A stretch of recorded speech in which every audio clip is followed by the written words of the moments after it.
투습과 방습에 대해서 배웠어. 투습이 뭐고 방습. 근데 웃기는 게 요즘은요, 독일산도 그렇고 비싼 자재 중에 하나가 가변형이 나와.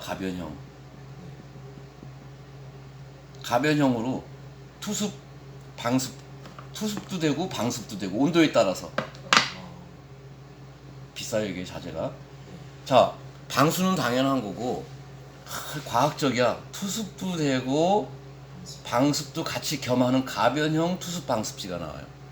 이게 어떤 거냐면은 이제 독일산을 많이 쓰는데, 날씨가 더우면은 이렇게 여름철에는 이게 덥다고 그러지. 여름철에는 투습이 되고 추운 겨울철에는 방습이 되고, 이렇게 가변형이라고 그러니까 고어텍스 같이 말이야, 마치 새로운 신소재인 양. 요거에 대해서 한번 생각을 해볼 필요가 있습니다. 요거를 지금 잠깐 얘기를 해드릴게요. 얼마나 엉터리인지. 자, 이제 집이 이렇게 있어. 집이 이것도 재밌는 건데 이렇게 보자고요. 여름철에는 덥죠, 날씨가. 그럼 바깥에 습기가 많아. 날씨가 더우면 온도가 높으면 공기 중에 물을 많이 먹는다 그랬죠. 습기가 많아. 습하다. 그렇게 습하죠. 그렇게 습하다. 특히 여름철에 이제 장마철 같은 데는 엄청 습하죠, 밖에. 자, 그럼 반대로 겨울에는, 그렇죠. 추우니까 겨울에는 물을 먹을 수가 없어, 공기가. 그러니까 건조해, 밖에. 공기가 없어, 밖에는. 오히려 추운 겨울에는 실내 공기가 많죠. 따뜻하니까. 습이 실내에 있어, 겨울철에는. 자, 이럴 때 이제 어떤 그 작용을 한번 보자고. 이 기전을 작용을 보자고 한번. 자, 여름철에는 바깥에 습기가 많으니까, 여름철에는 에어컨을 틀어놓으니까 상대적으로 여기 실내가 습기가 없죠. 건조. 여름철에는 여름철에는 건조하죠. 밖에보다 에어컨을 틀으니까 온도가 낮으니까, 온도가 낮으면 공기 중에 물이 없다는 얘기죠. 건조하다는 얘기죠. 그럼 바깥에서의 습을 막아줘야 되는데 어떻게 돼? 여름에는 투습이 돼요. 골 때려요.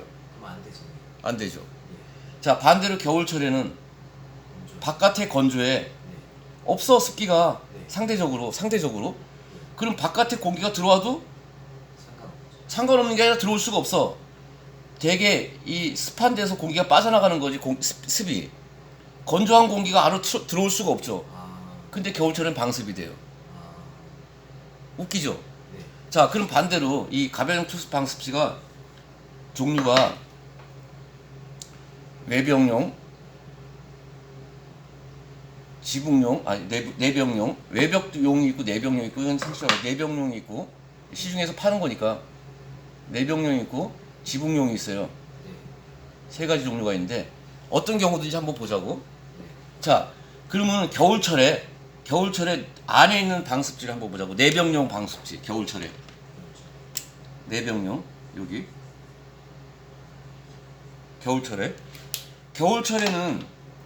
겨울철에는 방습이 된다고 그랬어.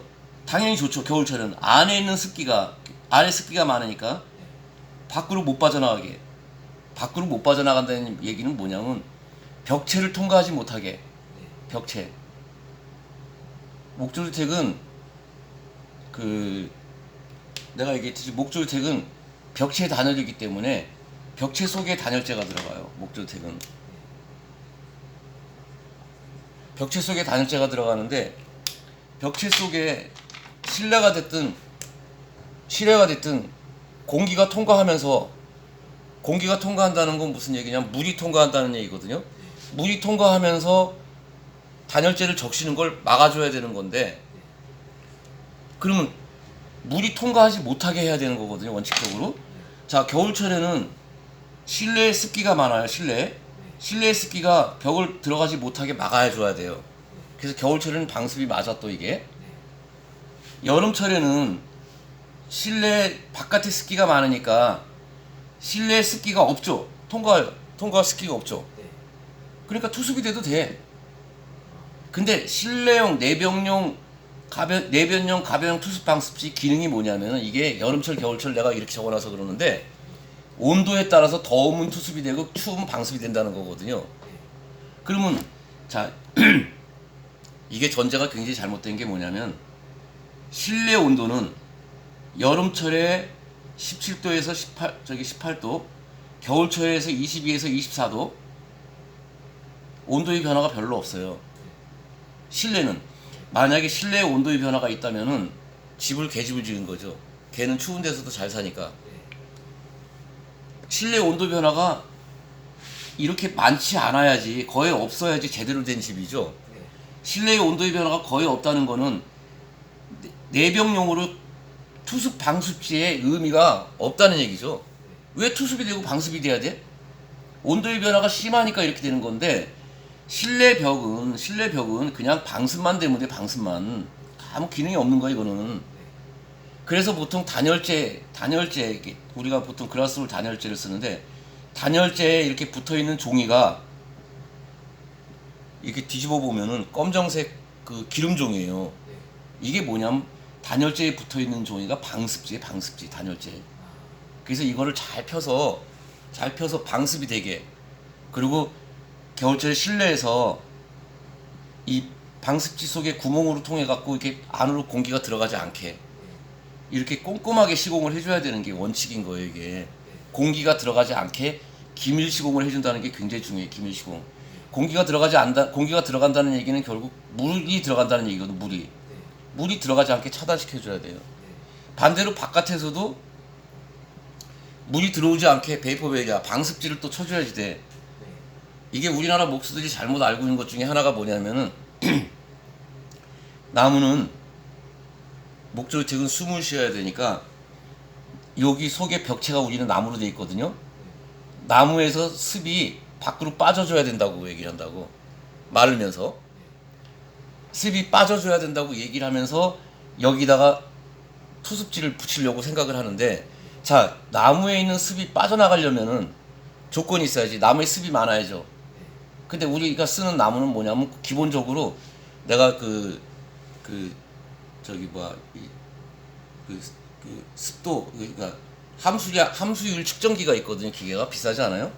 그걸로 측정해보면 우리나라에서 이미 캐나다에서 18% 미만으로 함수율을 맞춰갖고 수입되면서 다 말라갖고 국내에서 쓰는 이 안에 구조재 나무들이 보통 12에서 12%, 14%예요. 함수율이 충분히 건조되어 있는 상태라고 이게. 근데 뺄 습기가 어딨어? 설사 뺄 습기가 있어갖고 습기가 나간다고 하면은, 습기가 나간다고 그러면 여름철에 장마철에 들어오는 습기도 못 막는다는 얘기죠. 나가는 습기가 있으면 들어와야 되거든. 투습 방습지가 그러니까 모든 그러니까 그 자재는 다 쌍방향성이지 일방향성은 없어요.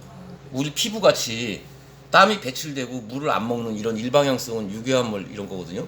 모든 무교화물은 쌍방향성이지 일방향성이 없어요. 그러면 나가게 만들었다면 들어오는 것도 못 막는다는 얘기거든. 그러면 습이 들락날락거리면 이미 집은 썩는 집을 짓는다는 얘기죠. 이거 굉장히 중요해요.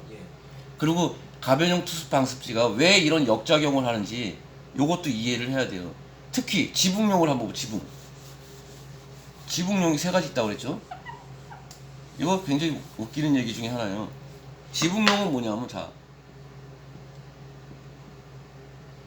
똑같아. 지붕도 지붕 여기에 씌워놓고 여름철에는 투습이 된다. 여름철은 장마철이잖아요. 들어오게 만들어줘. 겨울철에는 또 방습이 된다고 나간 방습. 겨울철에는 뭐 온도 변화가, 실내에서 온도 변화가 없어야지 정상적으로 제대로 된 집이지. 항상 집은요, 집을 제대로 된 집이라면은 여기 실내는 온도 변화가 없어야 돼. 그래야지 제대로 된 집이죠. 이게 아까 얘기했지, 여름철에는 17도에서 뭐 18도, 겨울철에는 22도에서 24도 뭐 이렇게 온도 변화가 별로 없죠. 바깥이 여름철에는 30도, 겨울철에는 영하 10도. 그리고 이 사이에 단열재의 기능은 뭐냐면 글자 그래도 단열재거든요. 온도를 차단시켜주는 역할. 제대로 지은 집이라면. 그럼 바깥의 여름에 실내 온도는 차이가 없으니까 바깥의 여름에 그 장마철 습기가 들어오지 못하게 막아줘야 되고, 겨울철에는 아예 뭐 들어올 습기 자체가 없으니까 건조하니까. 그죠? 그럼 중요한 건 여름철에 투습지가 되면 안 되죠. 방습지가 돼야지. 간단해 원리는. 네. 엉터리라 이거죠. 역작용한다 이거죠. 그럼 우리 나무집에서의 목조주택, 일반 규정에서 얘기하는 목조주택은 어떤 기능을 하냐? 기존 타이백을 붙이더라도 목조주택은 이제 환기가 생명이니까 여기에 이중벽을 만들어주고, 지붕도 여기 저기 소핏 벤트에서부터 석가래 여기 일지 벤트까지 나가는 이런 통로를 잘 만들어 줘가지고 집이 항상 외부의 이런 온도 변화에 의해서, 온도 변화나 습도에 의해서 집이 이게 습기를 받아들이지 않는 기밀 시공을 동시에 영향을 받지 않게끔 그렇게 제대로 요런 거를 원리를 이해를 하고 집을 지어야 된다 그 얘기예요 이제.